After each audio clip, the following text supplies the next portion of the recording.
ഒരു നഗരവാസിയെ താരതമ്യപ്പെടുത്തി നോക്കുമ്പോൾ ഒരു ഗ്രാമത്തിൽ ജീവിക്കുന്ന ഒരു കഥാകൃത്തിന് ഒരു നഗരത്തിലെ കഥാകൃത്തിനേക്കാളും കൂടുതൽ വിഷയങ്ങളെ കൈകാര്യം ചെയ്യാൻ പറ്റുമെന്ന് എനിക്ക് തോന്നുന്നു. കാരണം അയാൾക്ക് കഥകൾക്ക് ക്ഷാമമില്ല. ഗ്രാമം അത്രയധികം കഥാപാത്രങ്ങളെ ഉൾക്കൊള്ളുന്ന ഒരു വലിയ പ്രപഞ്ചമായിട്ട് എനിക്ക് തോന്നിയിട്ടുണ്ട്.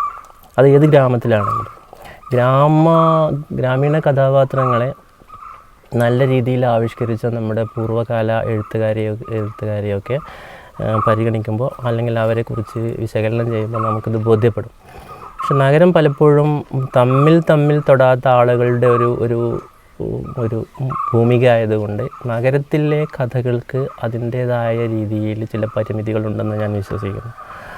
കഥാപാത്ര സംബന്ധിയായും കഥാസംബന്ധിയായും മാറുന്നിടത്ത് കഥാപാത്ര സംബന്ധിയായ കഥകൾക്ക് കൂടുതൽ സാധ്യതയുള്ളത് നഗരത്തിലാണെന്ന് എനിക്ക് തോന്നുന്നു.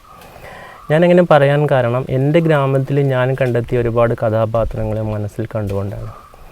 എൻ്റെ ഒരു കഥയുടെ പേര് ഒടി എന്നാണ്. ഒടിയൻ എന്നുള്ളൊരു സങ്കല്പം നാട്ടിൻപുറത്തിൻ്റെ സങ്കല്പമാണ്.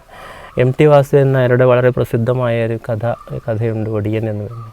പക്ഷെ എൻ്റെ നാട്ടിൽ എൻ്റേതായ രീതിയിലുള്ള ചില കാഴ്ചകളിൽ നിന്നും എനിക്ക് കിട്ടിയ ഒരു കഥാപാത്രമാണ് എൻ്റെ കഥയിലെ ഒടിയൻ.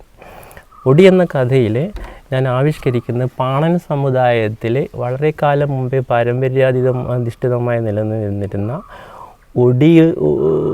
ഒടിമറിക്കുക എന്നാണ് ഞങ്ങളുടെ നാട്ടിൽ പറയുക. ഒടിമറിക്കുക എന്നുള്ള രീതിയിലുള്ള ഒരു കൺകെട്ട് വിദ്യയുടെ കഥയാണ്.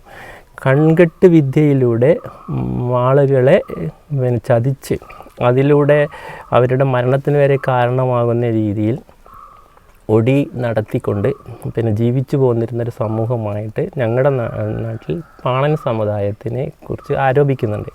പക്ഷേ ഇതിൽ എത്രമാത്രം ശരിയുണ്ട് എന്നുള്ള ചിന്തയാണ് പലപ്പോഴും ഈ കഥയിലേക്ക് എൻ്റെ മനസ്സിനെ കൊണ്ടുവരാനുള്ള കാരണം.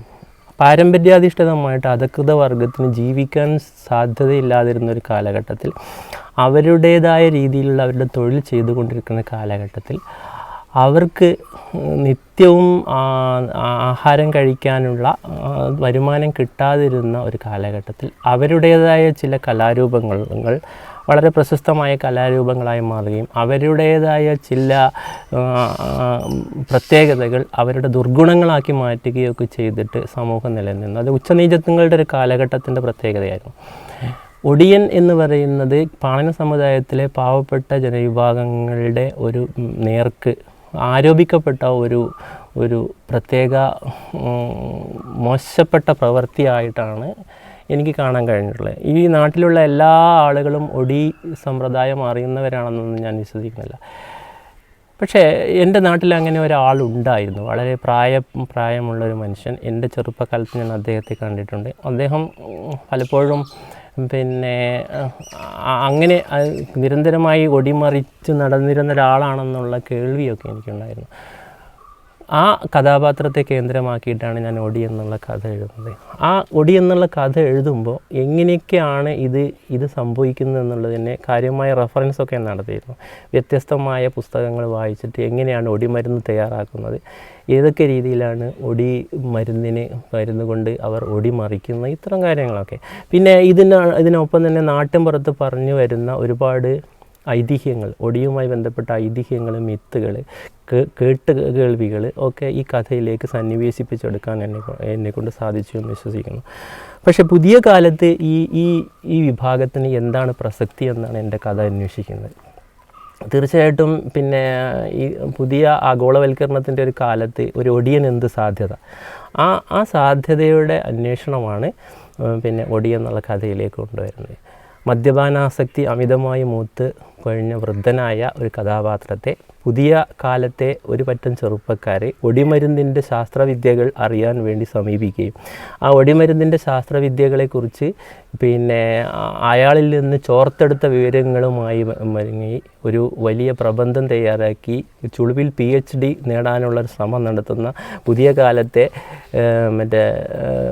ചെറുപ്പക്കാരുടെ ഒരു സംഘത്തിനെ ഈ ഒടിയൻ എങ്ങനെയാണ് പ്രതിരോധിക്കുന്നത്, തൻ്റെ പാരമ്പര്യാധിഷ്ഠിതമായ പാരമ്പര്യാധിഷ്ഠിതമായ വിശ്വാസ പ്രമാണങ്ങളും പാരമ്പര്യാധിഷ്ഠിതമായിട്ടുള്ള തൻ്റെ ജീവിത രീതികളും താൻ മനനം ചെയ്ത് പഠിച്ച ശാസ്ത്രവിദ്യകളുമൊക്കെ എങ്ങനെയാണ് കച്ചവടവൽക്കരണത്തിൻ്റെ ഒരു കാലഘട്ടത്തിൽ നിന്ന് താൻ അതിനെ സ്വീകരിച്ചെടുക്കുന്നത് അല്ലെങ്കിൽ അതിനെ പ്രതിരോധിച്ചെടുക്കുന്നത് എന്നാണ് ഈ കഥ പറയുന്നത്. പിന്നെ അതിനപ്പുറം തന്നെ പുതിയ കാലത്ത് വിപ്ലവം അതായത്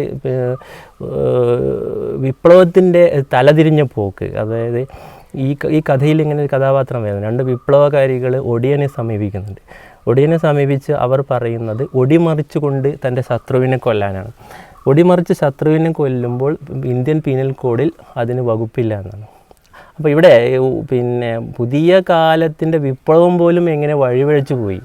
അതായത് തൊഴിലാളി വർഗാധിപത്യം പറഞ്ഞിരുന്ന ഒരു പാർട്ടി പോലും ഏത് രീതിയിലാണ് വഴിവഴിച്ച് ആചാരങ്ങളുടെയും വിശ്വാസ പ്രമാണങ്ങളുടെയും അന്ധവിശ്വാസങ്ങളുടെയും പുറകെ പോകുന്നത് എന്നൊരു പരിഹാസം കൂടെ ഈ കഥയിലൂടെ കൊണ്ടുവരാനുള്ള ശ്രമമാണ് നടത്തിയിരുന്നത്. ഒടി ഏറെ ചർച്ച ചെയ്യപ്പെട്ട ഒരു കഥയായിരുന്നു.